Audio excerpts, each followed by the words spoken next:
Halo teman-teman semua, selamat datang kembali di update market hari ini, 25 April 2026. Kondisi market saat ini sedang berada di persimpangan yang cukup menarik, di mana volatilitas mulai menunjukkan taringnya kembali. Kita akan bedah apa yang sebenarnya terjadi di balik layar, mulai dari sentimen makro hingga struktur pergerakan harga yang sedang terbentuk. Sebagai pemuka, penting untuk diingat bahwa seluruh pembahasan di sini sifatnya untuk edukasi dan analisa objektif semata. Market kripto memiliki resiko yang sangat tinggi, jadi pastikan teman-teman selalu melakukan riset mandiri sebelum mengambil langkah apapun. Mari kita lihat kalender ekonomi global yang baru saja terjadi. Dalam beberapa hari terakhir, kita melihat data penting seperti retail sales Amerika Serikat yang berada di bawah ekspektasi, serta laporan CPI dari Selandia Baru dan Inggris yang memberikan gambaran tentang tekanan inflasi global. Perhatian pasar juga sempat tertuju pada kesaksian Ketua Federal Reserve yang dinanti-nantikan, yang memberikan sinyal kehati-hatian terhadap kebijakan moneter ke depan. Berita pertama datang dari sentimen konsumen Amerika Serikat yang turun ke level 49,8. Penurunan ini adalah yang kedua kalinya secara berturut-turut menyamai level rendah pertengahan tahun 2022. Dalam kondisi ketidakpastian ekonomi seperti ini, Bitcoin seringkali mendapatkan sorotan sebagai aset pelindung di tengah kekhawatiran melambatnya ekonomi. Selanjutnya, kita memantau posisi Ketua Fed Jerome Powell. Saat ini, terjadi perdebatan internal tentang apakah akan mempertahankan suku bunga atau mulai memangkasnya.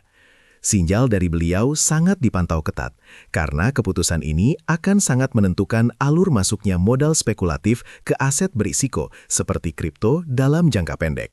Kabar menarik lainnya berasal dari Tiongkok, di mana bank sentral mereka, PBOC, melakukan suntikan likuiditas besar-besaran ke sistem perbankan.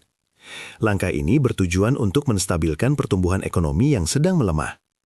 Secara historis, tambahan likuiditas global seperti ini merupakan angin segar yang bisa mendorong harga aset kripto untuk bergerak menguat.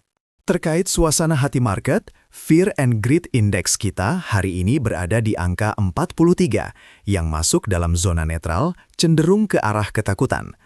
Angka ini mencerminkan bahwa partisipan pasar sedang bersikap waspada dan tidak terburu-buru melakukan akumulasi besar-besaran.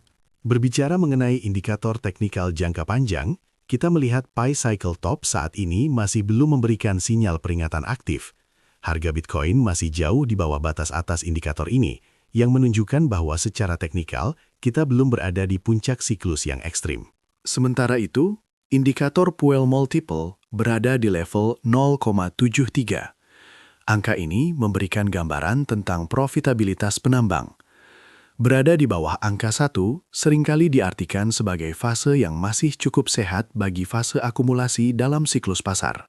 Secara keseluruhan, dari 30 lebih indikator siklus yang kita pantau, belum ada satupun yang memicu sinyal untuk keluar sepenuhnya dari market.